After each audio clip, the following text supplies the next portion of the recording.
Le moment de vous retrouver pour lancer ce nouveau module de Sport Plus, messieurs et dames. Bonsoir à toutes et à tous. Comme toujours, nous nous retrouvons chaque lundi à 18 h pour décrypter, scruter les différentes actualités sportives. Alors, le menu du jour, nous parlerons des interclubs de la CAF avec le représentant congolais en Ligue des Champions et en Coupe et à la Coupe de la Confédération. Nous allons aussi nous attarder sur la Ligue nationale de football avec la nouvelle édition qui réunira 26 clubs en élite. On va s'attarder avec les experts sur la question de la viabilité de cette nouvelle édition avec 26 clubs. Mais aussi, nous allons évoquer les différentes actualités qui ont bougé la semaine. Avec nous, un grand parleur est déjà là, Divin Galamouloumé, que je retrouve après quelques mois. Bonsoir et bienvenue, monsieur. Merci, Cédric. Bonsoir à tous les téléspectateurs de Communication Plus Télévision. C'est un plaisir de te retrouver après quelques temps d'absence. Alors, on va ouvrir le bal avec ces différentes actualités. On débute avec la 26e édition de la CAN Handball. Les préparatifs pour la prochaine CAN Handball Senior Dame qui va abriter la République démocratique du Congo au mois de novembre prochain vont bon train. Le pays de Tshisekedi sera face à un autre défi des tailles après l'organisation du 9e jeu de la francophonie. La Fédération de handball du Congo, organe technique, a confié la direction de communication et marketing de cette 26e édition de la CAN à l'agence LG Sport, experte en communication et marketing sportif.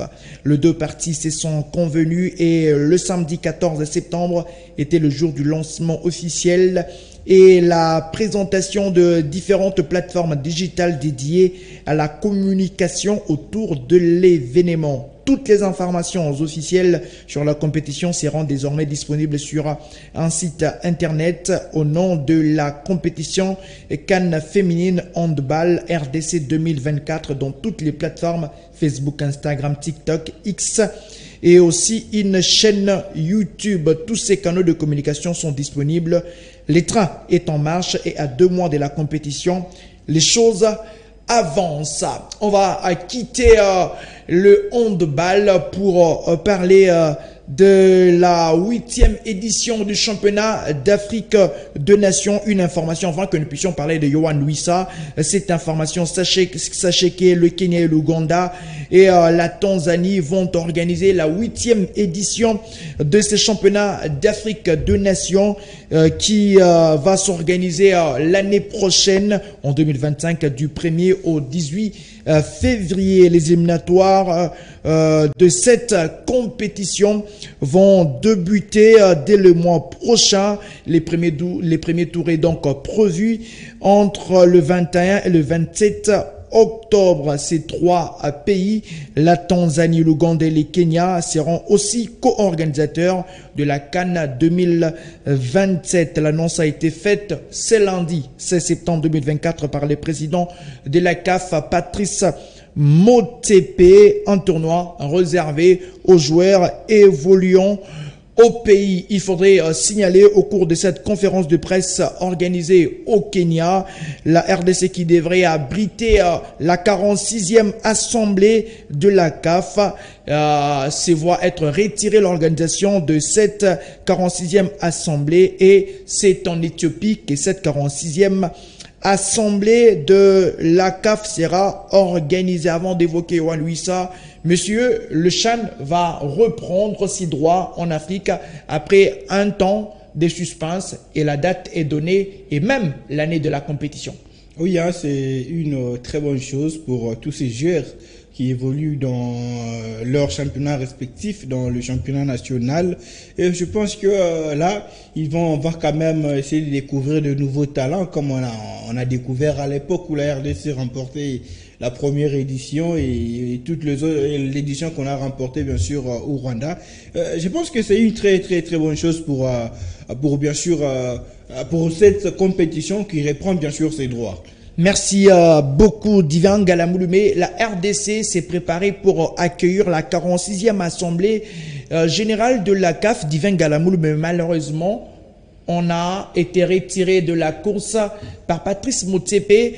Comment vous pouvez commenter ces retraits de la CAF au moment où la RDC était déjà prête à accueillir cet événement? En tout cas, c'est pas bien pour la RDC. Moi, je pense qu'on a raté une occasion en or de gagner une place de plus, une place de choix dans le football africain, parce que lorsque vous organisez des activités d'une telle envergure, une activité bien sûr qui réunit tout le pays membre de la Confédération africaine de football, chez vous à Kinshasa, en tout cas ça allait être quelque chose de très bien pour le football congolais et même pour la RDC elle-même. Il ne faut pas oublier que nous visons à organiser des compétitions également à la CAN.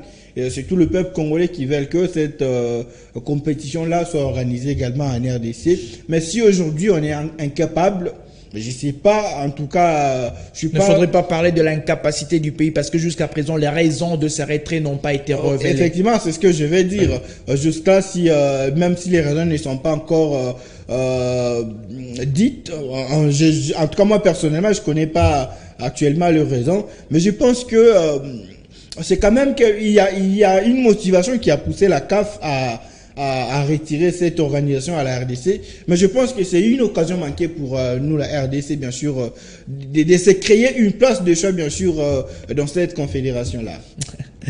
La République démocratique du Congo qui ne va plus accueillir, selon les dernières informations, cette 46e Assemblée générale de la CAF à l'étranger. Yohan Wissa out pour des mois. Le fauve congolais qui a inscrit son 3e but dès la saison contre Manchester City. Yohan Wissa, l'ancien joueur de Lorient qui avait ouvert le score à la 22e seconde du match.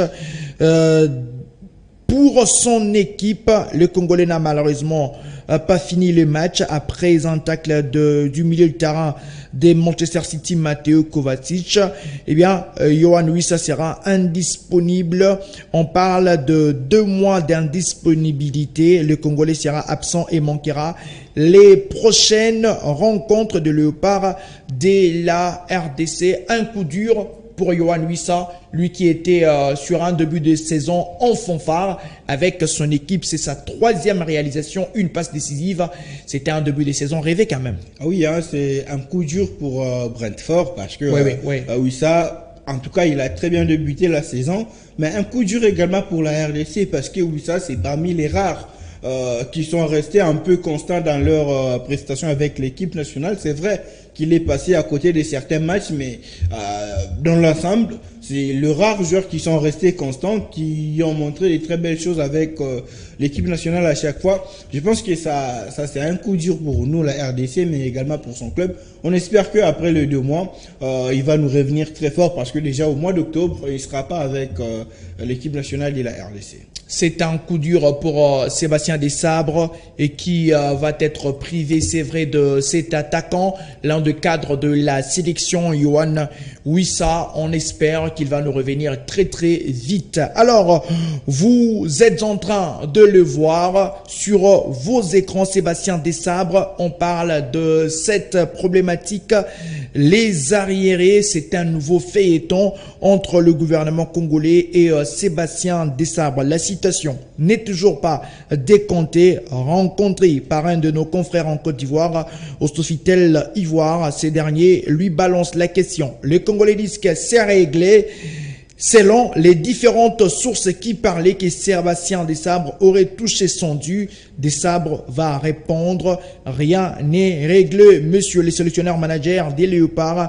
On a parlé avec le président Félix Antoine Tshisekedi Tshilombo via un appel vidéo et qui n'a pas hésité à reposer la même question aux techniciens français.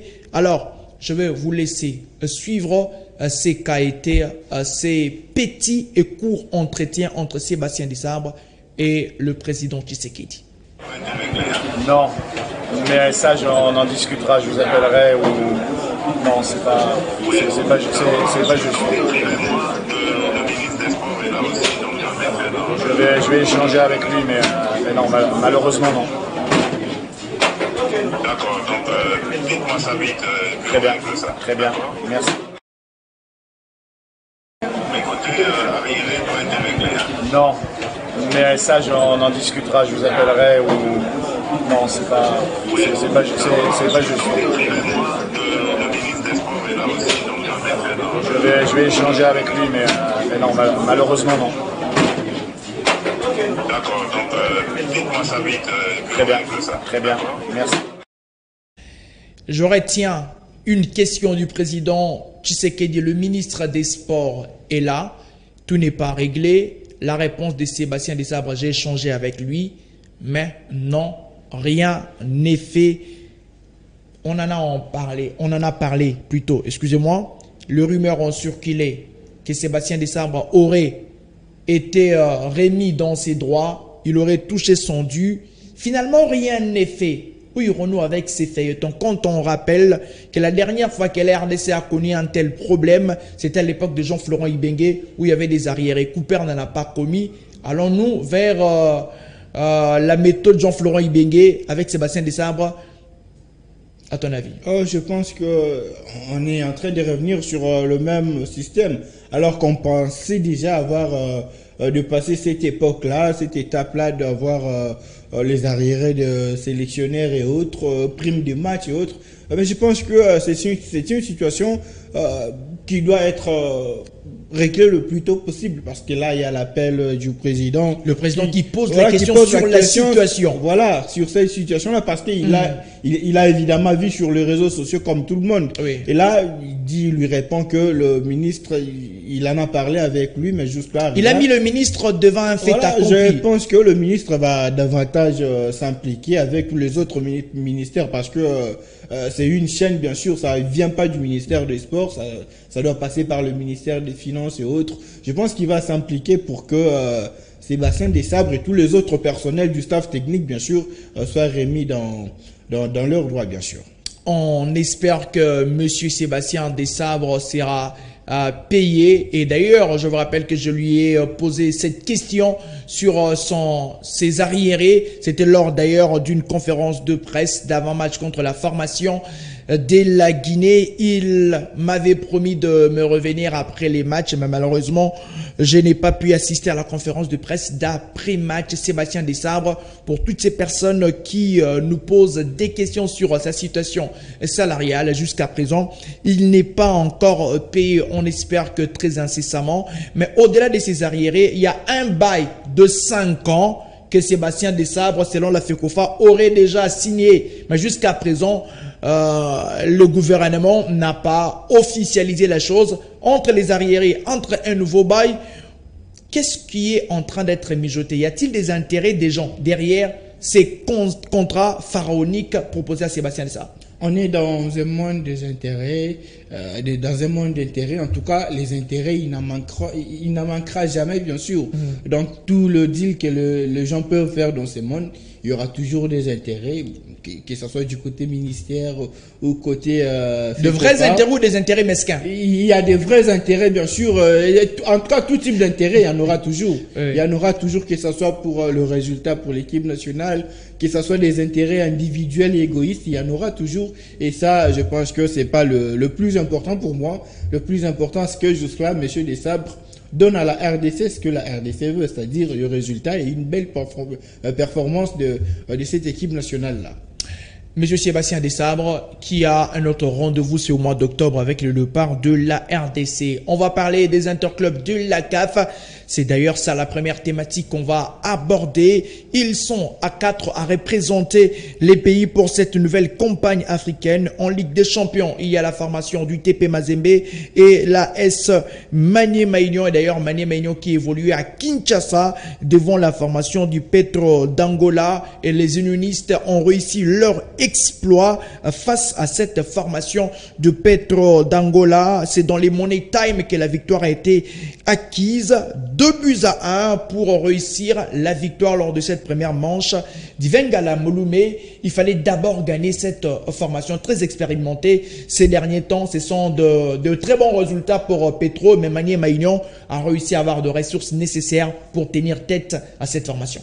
Oui, hein, il faut féliciter cette équipe de Maniema Union parce que battre Petro Atlético, en tout cas, c'est pas facile, c'est pas une mince affaire. Souvenez-vous, cette équipe qui a imposé un nul vierge au tout-puissant Mazembe la saison dernière, et cette équipe qui a commencé les interclubs de la CAF, je parle bien sûr de la saison dernière, du tour préliminaire jusqu'à la phase des groupes, cette équipe n'avait pas encaissé. Les 2 buts que cette équipe a encaissés lors de l'exercice de la saison dernière, c'était contre le tout-puissant Mazembe. Et aujourd'hui, il y a cette équipe de Maniema Union qui marque 2 buts contre cette équipe-là. Je pense qu'il faut vraiment féliciter les unionistes. Il faut en tout cas les encourager, les pousser bien sûr à aller faire quelque chose de grand lors du match retour. C'est vrai, on va aborder d'un moment à l'autre cette manche retour. Sur cette rencontre, Maniema a réussi on va voir en image, à marquer en premier, faire douter cette formation des Petro avec une passivité défensive de cette formation réputée avoir un sérieux au niveau de la défense. Mais Maniema, grâce à Gebassial, a quand même réussi à déverrouiller le plus tôt possible cette équipe. C'est des bons augures. C'était des bons augures d'ailleurs pour cette formation. Et oui, c'est psychologiquement ça joue c'est quelque chose. Cette équipe de Maniema qui marque dans le 15 premières minutes, automatiquement ça fait douter cette équipe de Petro Atlético qui s'est dit attention, on est face à une grande formation, on doit pas faire de jeu dans ce match-là. Et lorsqu'on cherche à se remettre en place, vous allez voir que dans ce match-là, lorsque Petro Atlético cherche à se remettre en place, Maniema s'est procuré beaucoup d'occasions. Mais c'est ça aussi le problème. C'est ça le problème. Le manque d'efficacité devant le but adverse. Effectivement. Ils se sont procuré beaucoup d'occasions que les attaquants ont mal exploité, malheureusement. Je pense que si Maniema Union avait mis à profit ces occasions, soit ces moments d'efflottement pour cette équipe de Petro, je pense que Maniema Union l'aurait emporté sur un score un peu fleuve, parce que c'est une grande équipe. Ils se sont remis quand même dans le match jusqu'à aller marquer ce but-là et faire douter également Maniema Union, parce que la réponse du berger à la bergère, ils ont fait la même chose. Maniema Union a douté à un moment du match, mais heureusement pour eux, ils ont quelqu'un de très fort psychologiquement, Papi Kimoto. Il a quand même su trouver un discours pour motiver ces hommes, et les hommes se sont eux-mêmes d'ailleurs motivés pour aller marquer ces buts-là, et c'était d'ailleurs du coaching payant de Papi Kimoto, parce que celui qui marque, c'est Balako qui vient du banc, celui qui donne la victoire à cette équipe-là de Maniema Union. La formation de Kindo a réussi à un exploit devant la formation la formation angolaise de Petro d'Angola. Dans l'ensemble, cette formation de Maniema Union a vraiment mérité sa victoire. Effectivement, on a mérité, cette équipe du Maniema a mérité sa victoire, parce que il y a eu de très belles choses. Je l'ai dit tout à l'heure, Maniema pouvait marquer plus de 2 buts dans ce match-là, et malheureusement, on a très mal exploité certaines actions. Je me souviens des débordements de Mbala Titan, de James Mboma, si je ne m'abuse, si je ne me trompe pas les noms, et quelques fois où Jefte Kitambala devait marquer, il ne l'a pas fait de la plus belle de manière. Je pense que ce sont de petites erreurs que Papi Kimoto. Mais à ce niveau de la compétition, quand vous jouez à domicile et que vous vendagez, autant d'occasions on a vu. Lors du match contre Platinum, Maniema Union a vendagé autant d'occasions. Contre Petro aussi, vous avez eu l'occasion. Effectivement, je me réjouis, parce que je pense qu'il y a quand même évolution par rapport au match à la double confrontation contre Platinum. On a gaspillé toutes les occasions, on n'a marqué aucun but. Et là, contre Petro, on arrive quand même à marquer le but. Je pense que prochainement, avec notre objectif, l'objectif qui sera soit de conserver l'avantage déjà acquis, ou soit d'aller marquer 2 buts pour faire douter cette équipe-là. Maniema a 2 possibilités, soit ne pas encaisser, ou soit conserver bien sûr son avantage déjà acquis, ou soit aller l'emporter contre l'équipe angolaise. Parce que vous avez ouvert cette brèche à l'extérieur, Maniema Union va faire cette différence-là. Ils ont des garçons capables. C'est ce qui est bien dans cette équipe de Maniema, ce sont des garçons qui jouent sans complexe. James Mboma, il peut vous courir dans tous les sens. Il y a Ozindombele, il y a beaucoup de gars. En tout cas, Chavre Onoya, ce sont des garçons qui ne sont pas complexés.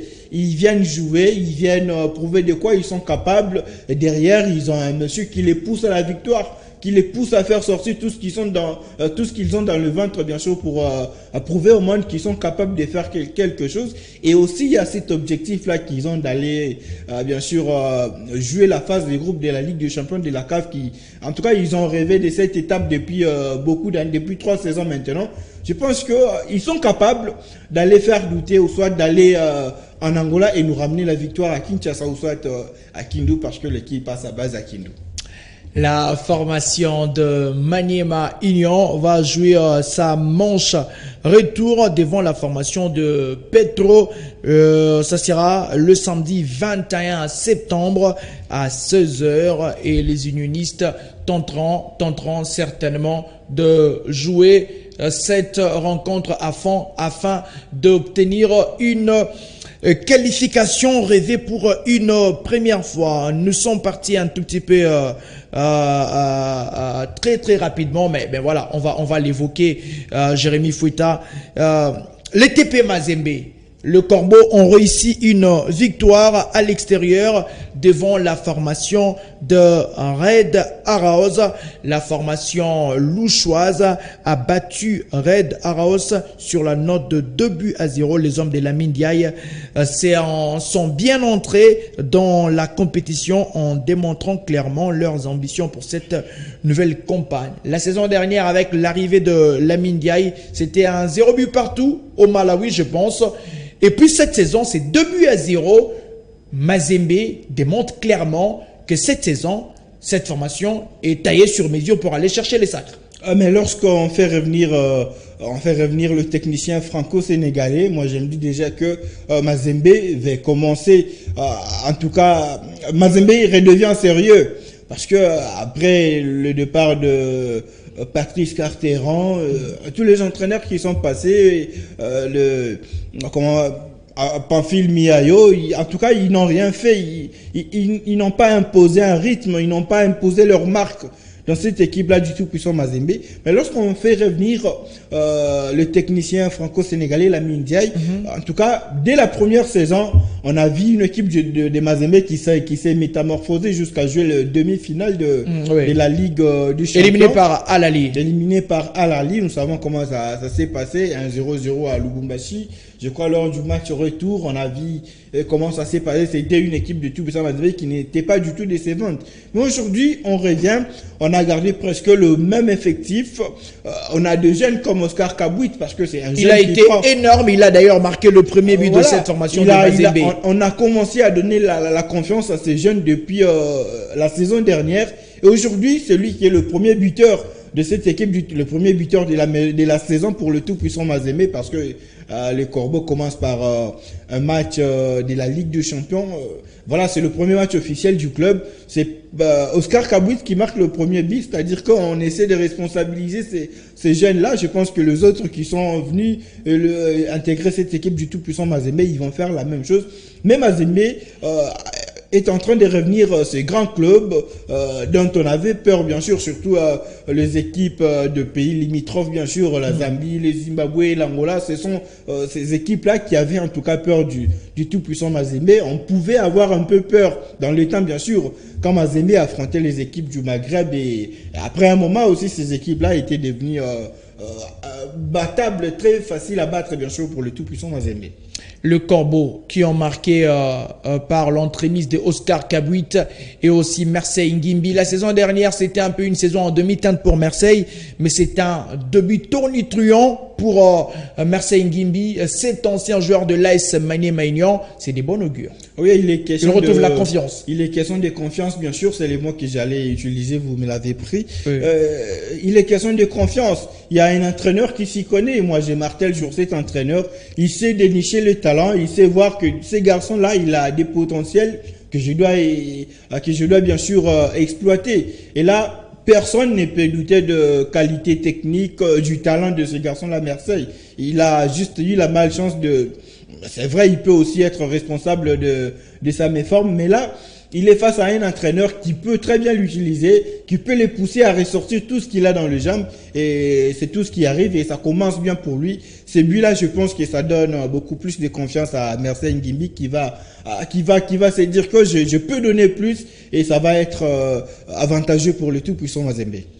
Le Corbeau qui vont recevoir à Lubumbashi cette même équipe le samedi 21 à 14h pour sceller la qualification en Ligue des Champions, à la phase de groupe de la Ligue des Champions. Si pour les deux représentants congolais en Ligue des Champions, les choses ont bien marché. Mais du côté de la Coupe de la Confédération, ce sont de prestations en dents de scie. Les deux représentants congolais ont trébuché à l'extérieur avec club qui semblait être en vadrouille en Afrique du Sud. La bande à Abdel Salam Ouadou a courbé les chines devant Stellenbosch sur la note de 2-0. Les Moscovites sont à genoux et s'ils doivent une remontada ici à Kinshasa. Divengala Molume, la SV Club a perdu après ces feuilletons. Ils sont arrivés à un jour de la rencontre et finalement c'est une prestation qui n'honore pas le couleur de cette équipe mythique de la RDC. C'était prévisible cette défaite de Vita. Je me rappelle encore d'une conversation dans le groupe de la Lina Foot avec un confrère. Effectivement, il était prévisible par contre cette défaite de Vita Club. Une défaite préparée par les dirigeants de Vita Club. Ah, mais parce non. que on ne peut pas se dire qu'on veut une victoire dans une compétition comme celle-là. Vita Club n'a pas eu une très bonne pré-saison. Mais il y a eu des matchs amicaux. De matchs amicaux contre quels adversaires Ils ont joué Otto, ils ont joué Manier Maïna. Voilà, Otto, c'était des sparring partenaires d'un niveau Otto élevé. est peut-être le seul adversaire d'un niveau élevé que Vita Club a joué. Mais et Manier Maïnion, ils ont joué Manier Maïnion, c'était une défaite. C'est peut-être le seul match qui les a permis de déceler quelques failles. Le match contre Otto, je pense que même l'entraîneur était dans l'euphorie parce que ça a parlé dans les réseaux sociaux. On n'a pas eu le temps de rectifier les tirs. Contre le tout-puissant Mazembe, c'est tout le monde qui s'est dit non, l'équipe n'est pas encore prête. En pré-saison, on nous sort des choses telles que l'équipe n'est pas encore prête.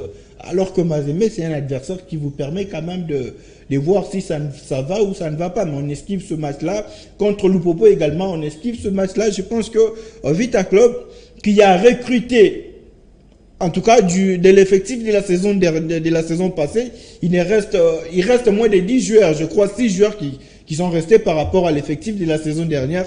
Et là, moi je pense que pour cette nouvelle équipe de Vita Club, dans la pré-saison, si moi j'étais à la place de l'entraîneur, je devais privilégier de matchs amicaux, en tout cas contre les équipes de tous les niveaux pour essayer de voir, de créer bien sûr la symbiose, l'harmonie entre les joueurs. Ils n'ont pas très bien préparé. Je ne sais pas s'il y a eu un programme de préparation pour cette équipe de Vita Club là. Et en tout cas, moi je savais que moi personnellement, d'ailleurs tu l'as dit, je savais que Vita Club, sauf miracle, Vita Club allait perdre bien sûr contre cette équipe là de cette équipe de l'Afrique du Sud. Une équipe, voilà, cette équipe qui a très bien commencé sa saison, qui a éliminé Mamelodi Sundowns en coupe sud-africaine, qui a éliminé son adversaire au précédent tour sur un score cumulé de 8-0, 5 en aller et 3 au match retour. Je pense que pour Vita Club, c'était mal parti et moi je me dis d'ailleurs que c'est un miracle pour Vita Club qui s'en est sorti avec 2 buts seulement. Parce qu'à la lire où les choses allaient en 14 minutes, vous perdez déjà 2-0, vous êtes mené 2-0. En tout cas, c'est un miracle pour moi que Vita Club perde ces matchs-là par 2-0.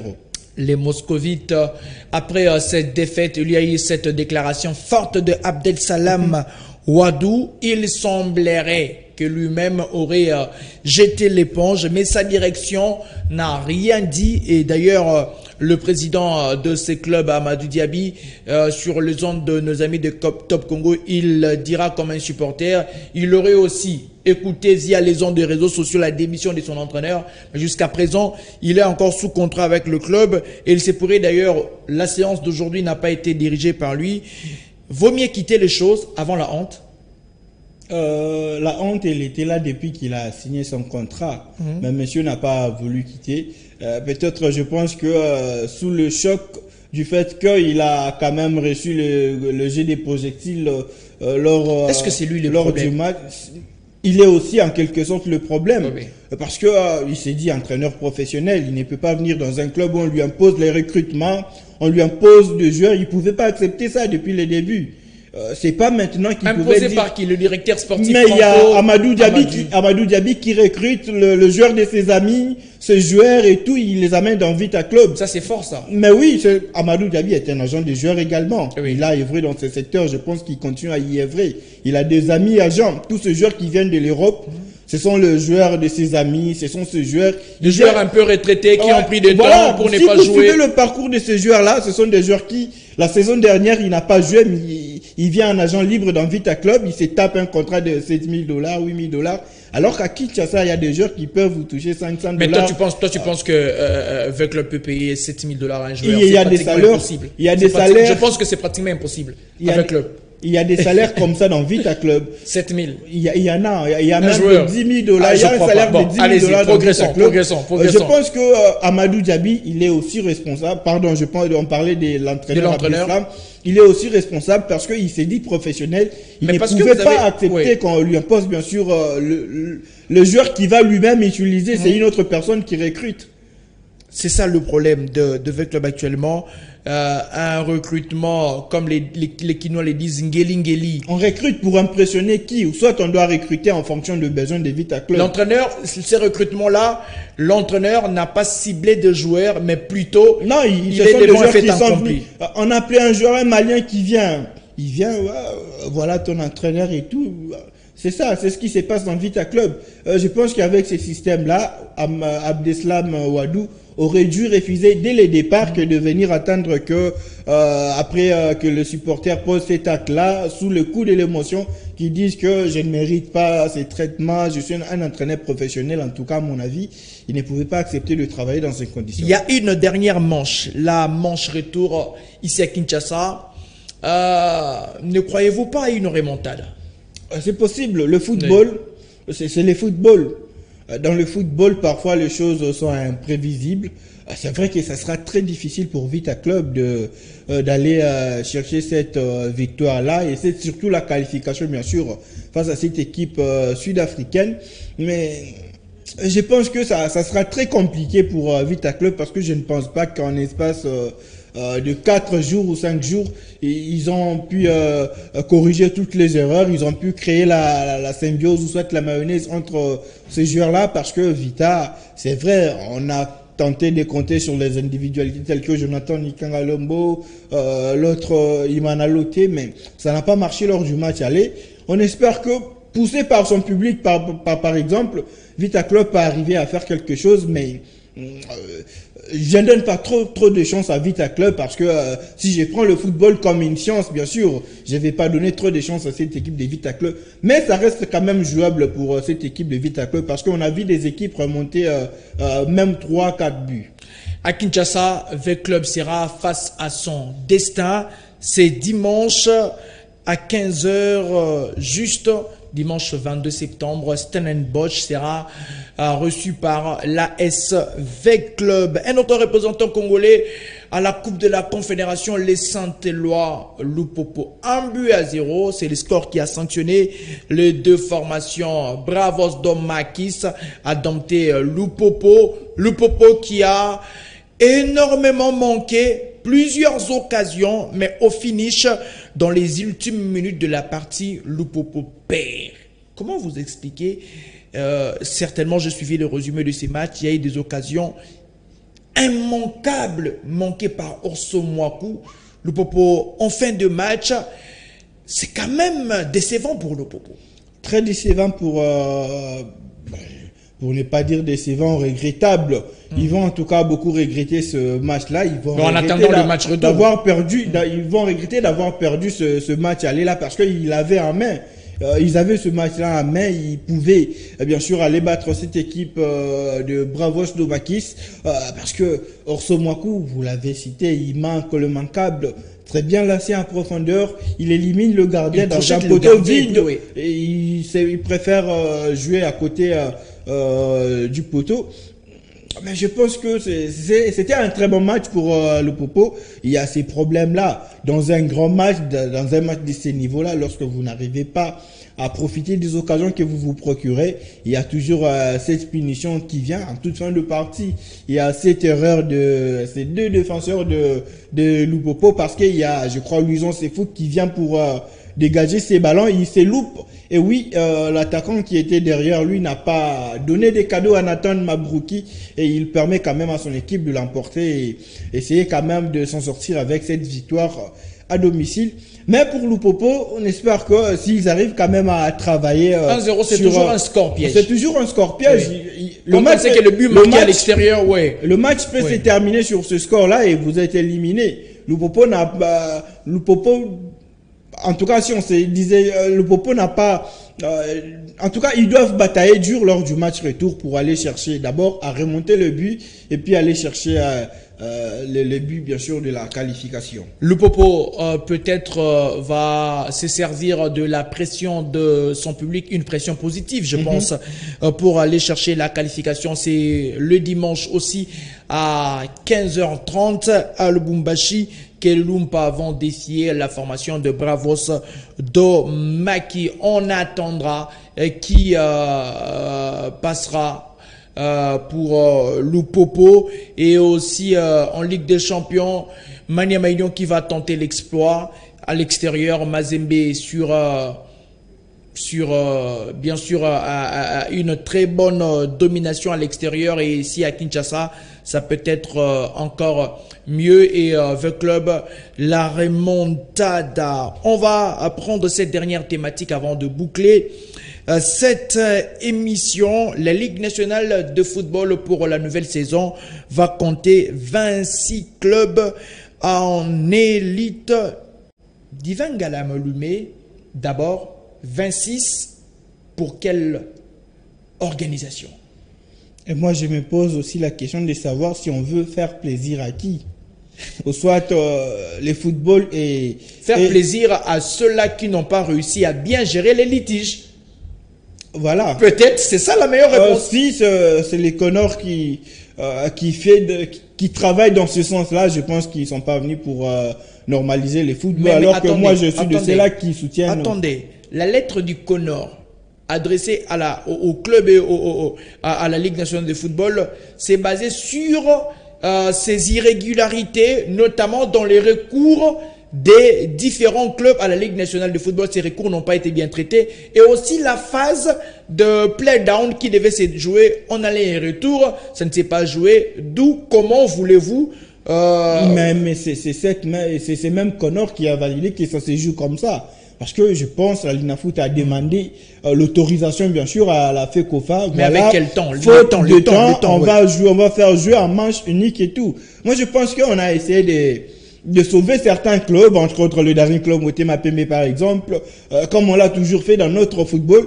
Si on doit continuer sur ces mêmes systèmes, moi je pense que, en tout cas, on est encore loin de parler du développement dans le football congolais. Et enfin, lorsqu'on a tendance à favoriser, on a vu sous d'autres cieux des grands clubs être bien sûr rétrogradés dans des divisions inférieures. On a vu la Juventus de Turin être rétrogradé en division inférieure. Et même si, excusez-moi, et même si le DSMP pouvait écoper d'une sanction, mais c'est pendant la phase de play-down, ne s'est joué qu'en une seule manche. Donc tout va tomber. Mais on a demandé cette autorisation à la FECOFA. C'est la FECOFA qui donne l'autorisation à la Linafoot d'organiser cette phase de play-down comme ça. Et moi, je ne vois pas que cette même FECOFA qui a autorisé, qu'elle revienne pour s'appuyer sur ça pour dire que le championnat et tout. Et aujourd'hui, on a déjà des difficultés à organiser ces championnats-là avec 20 clubs. Oui. Alors que certains pensent même que ces championnats pouvaient même être réduits à 10 clubs et autres. Mais on essaie quand même d'augmenter le nombre de clubs participants.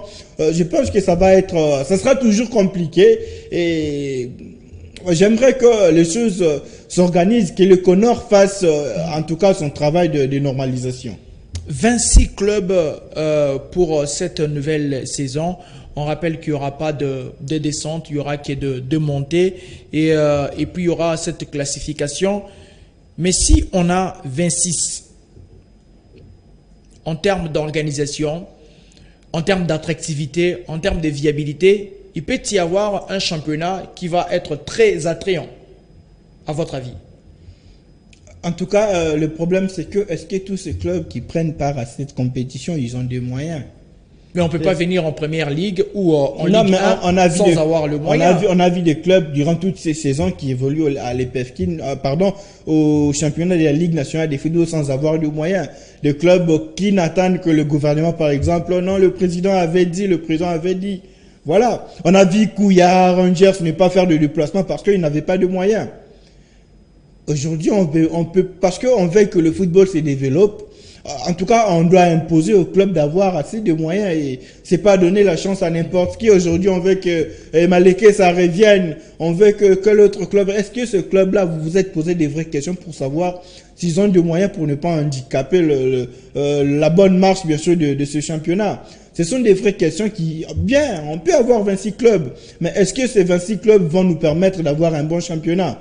Est-ce que ces 26 clubs-là ne seront pas là pour distribuer des points? Vous savez que quand X joue contre Y, c'est déjà la victoire des X. Non, on veut un championnat comme on a vu le play-off la saison dernière. Vous savez que Maniema-Union peut battre Mazembe peut battre Maniema-Union, Vita Club peut faire trembler n'importe quel club. C'est ce type de championnat-là qu'on veut déjà partir de la phase classique jusqu'à arriver à la phase des play-offs. Moi, je pense que, en tout cas, ils ont mal réfléchi de favoriser ou soit de protéger certains clubs. De favoriser ou d'exposer la Linafoot qui n'a pas réussi à mieux gérer tous ces problèmes. Parce que selon également, c'est aussi une façon d'exposer la Linafoot. Oui. Elle n'a pas réussi à gérer avec 26 clubs parce qu'il y en avait d'autres qui pouvaient pas l'aider à bien organiser. Et aujourd'hui, vous en ajoutez d'autres. Il y a Angever qui viennent, il y a d'autres clubs qui viennent. Il y a Tanganyika qui vient. Voilà. Est-ce que tous ces clubs-là pourront tenir durant toute une saison avec tous les déplacements qu'ils doivent faire? Le calendrier de ces championnats devait sortir en date du 12, mais il y a eu ces communiqués parce que il n'y a pas eu calendrier. On va avoir le communiqué de la Ligue nationale de football. Le secrétariat national de la Ligue nationale de football informe le public sportif en général et le club devant prendre part à la 30e édition du championnat national. En particulier qu'en attendant les derniers réglages entre le CONOR et la Linafoot pour une meilleure organisation du championnat, la publication du calendrier initialement prévu pour ce 12 septembre 2024 aura lieu au début de la semaine prochaine. En attendant, je rappelle cette dernière phrase, le dernier paragraphe. En attendant les derniers réglages entre l'Econor et la Ligue nationale de football. On peut se dire que la Linafoot a été surprise de la lettre de nos amis du CONOR sur la participation de 26 clubs en élite. Et voilà pourquoi c'est là à chambouler tout son plan. Et effectivement, c'est ce qu'on peut comprendre, bien sûr, lorsqu'on essaie de déduire, bien sûr, ces communiqués-là, parce qu'ils avaient déjà communiqué la date à laquelle le calendrier allait être mis à notre disposition. Mais là, ils sont également surpris, donc ils doivent refaire le travail de mettre en place un nouveau calendrier. Mais pourquoi ils n'ont pas parlé en amont? Parce qu'il y a un partenaire. Le problème aussi, c'est qu'il y a un partenaire qui va sponsoriser ces championnats-là. Vous avez promis au partenaire qu'il y aura publication du calendrier. Le championnat va débuter en telle date. Les équipes doivent être avisées avant le début du championnat. Mais quand vous avez un partenaire qui a déjà mis un paquet, n'est-ce pas que quelque part... Ils ont également fait leur programme leur campagne de publicité et autres. Exactement. En tenant compte, bien sûr, du canevas que vous leur avez remis. Et après, on va se poser des questions pour la ligne de l'info des années parce qu'on sortait. Voilà, le mal est là. Le diable est là. On connaît les diables. Un partenaire sérieux, oui. Une entreprise sérieuse, en tout cas, ne vient pas investir là où il y a à la des ordres. Oui. Parce qu'il doit y avoir un canevas. En tout cas, tout doit être chronométré. On se dit, du 5 au 4, du 4 au 5, nous avons telle activité. Du 3 au 2, nous avons telle activité. Le 25 décembre à 12h, il y aura match, par exemple, Vita Club d'Arin Club Motema Pembe.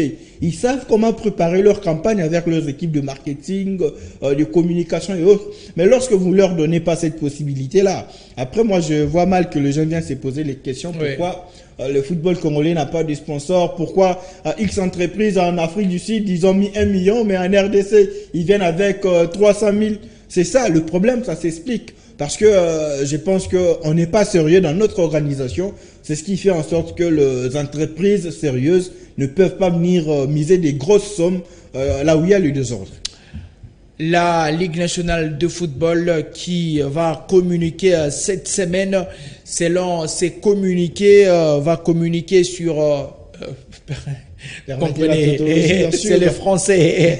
Selon le communiqué, va communiquer sur les calendriers cette semaine. On verra comment est-ce que les choses vont se faire. Un petit mot avant que nous puissions boucler. Ces championnats n'ont pas débuté. Le championnat d'Afrique des Nations va débuter. Les éliminatoires vont débuter au mois d'octobre. Cette sélection locale n'a pas d'entraîneur. Le joueur au-delà de la Ligue. Comment il s'appelle? Otis Ngoma n'est plus. Mais il y a eu un communiqué de la FECOFA sur le recrutement d'un nouveau sélectionneur. Il reste en fonction jusqu'à l'installation. Jusqu'à l'installation peut-être. Mais comment la RDC va-t-elle jouer ces championnats d'Afrique avec... on n'a pas de championnat. Peut-être qu'on prendra le joueur de Maniema Vita qui n'a presque pas de joueurs locaux. Comment on peut jouer ces championnats d'Afrique sans championnat et on ne sait rien là-dessus?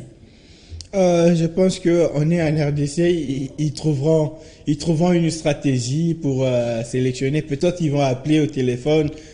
Coach, Tindelanga numéro 2, Tindelanga latéral gauche. Puis, on espère que avant, bien sûr, le début de ces éliminatoires-là, on aura peut-être joué 2 ou 3 matchs qui peuvent permettre à l'entraîneur de faire sa sélection.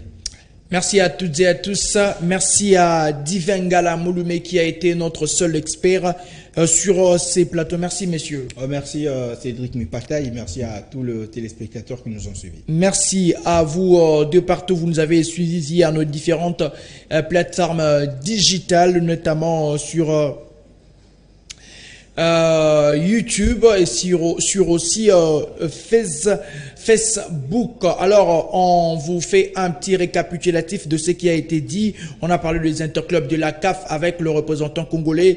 Mazembe et Maniema Union ont gagné. Lupopo et 20 clubs ont perdu. Et le championnat congolais qui va débuter, on aura le calendrier très incessamment. 26 clubs seront en élite. Mais est-ce une meilleure option? On a parlé de la situation salariale de Sébastien Desabre sur le prochain championnat d'Afrique des Nations. Merci à la grande équipe qui nous a accompagnés aujourd'hui. Jacob Kayanda qui était derrière toutes ces caméras. Le travail en régie de Jérémy Fouetta. On se retrouve très incessamment avec le même plaisir en tout cas. On va continuer à palabrer via nos différentes plateformes et on se retrouve très incessamment.